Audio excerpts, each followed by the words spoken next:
And they were laughing, you know, and they were just totally ignoring me, and they're like, terrible, they were hurt with this poor thing. And so the turtle like survived this bicycle going over it because it's shell, right? So they turned it upside down and were gonna ride over the soft belly so they could kill this poor turtle, right? And I was like, no, don't do that. And they weren't listening, so I ran over to protect the turtle. And I tried to shove the kid off his bike, but I tripped, and my hand went into the spoke, and he broke my arm. And his bike flipped over. The turtle was fine, but I was like, ah! So, you know, I grabbed the turtle with my good arm, and with my broken arm, I ran screaming to my mother. And so, yeah, she took me to the hospital, and the doctor set my arm and put it in a cast. And I got back out to the car, and my mom had saved the turtle in a little box and had a little piece of lettuce, and she gave me the little turtle. And oh my gosh, what a story. And it bit me. Can you believe that? The little thing bit me. Welcome back, thanks. Incredible. Now, when you say little, what size was it? About that. Oh, that's not a little turtle. It was small, you know, for the big where? one swimming in the aquarium, yeah. That's a small one. Yeah, it was, you know, and that's where I got the term blood of angels. Incredible. What a story. Yeah. Isn't it funny? And if I remember things back, I always remember being 5 years old, going to kindergarten and seeing a turtle on the side of the road, making my mom stop and scooping it up.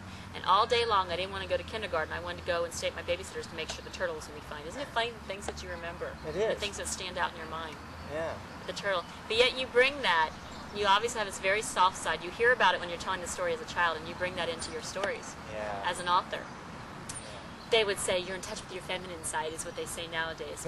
But obviously it's striking a chord. You know, people don't want to read all this sci-fi and all this, you know, you're just touching the hearts of the American people. Yeah, I mean that's good if that's what they want to write, you know, if that's what their voice is, it's where there is, but it's not, for me. And it's more about being human, you know. We're all in the same boat. We all have like aggressive feelings and creative feelings, and just push whatever you want to push. Ignore that whole business of like, oh, men are this and women are that. But what a wonderful gift now that to be able to do what you wanted to be doing and just expressing yourself, and now you can actually make a living doing it. Huh? It's quite a surprise. It's very nice, you know.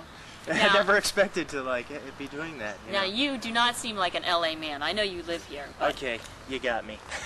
No, I'm definitely a transplant. I love LA. There's it's a very beautiful city in a lot of ways, and I love it. And a lot of creative people, isn't there? There really are, and more so than other places. I come originally from New Mexico. Wow.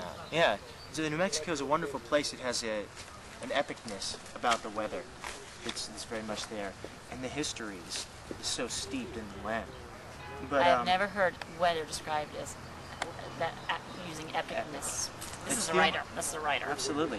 It's the only place I've seen a thunderstorm off on the left and a thunderstorm off on the right and been standing in sunshine. Yeah, it's very incredible. It'd be beautiful for cinematography. Let me ask you, being a novelist, and we had an Italian director on, I would think you have visions. Do you ever see yourself going into filming or? Absolutely not. I am the worst. I'll keep it here and in the book. I'm the worst playwright in the world.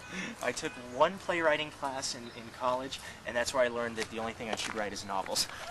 You're not so much for conversation between people. Writing a screenplay is like writing a haiku. You're not allowed to tell what the character thinks. You're not allowed to describe the scenery other than in like 5 words or less. And so you've got to choose your words so carefully. And it's not my expression, you know. I'm much more of getting into the characters' heads. You can't do that in a screenplay. It's only what you see on the screen is what you can put in the screenplay. So yeah, it's not my kind of thing. I can't. It's really amazing.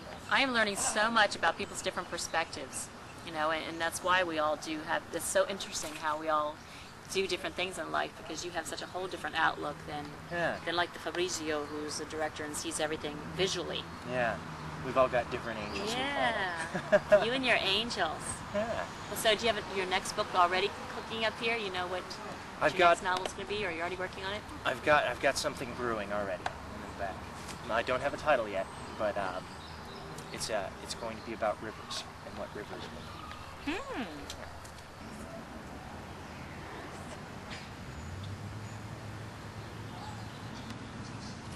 Oh, God. Thanks so much for joining us. Yes, it was a pleasure my pleasure. speaking to you. All right. Thank you very much.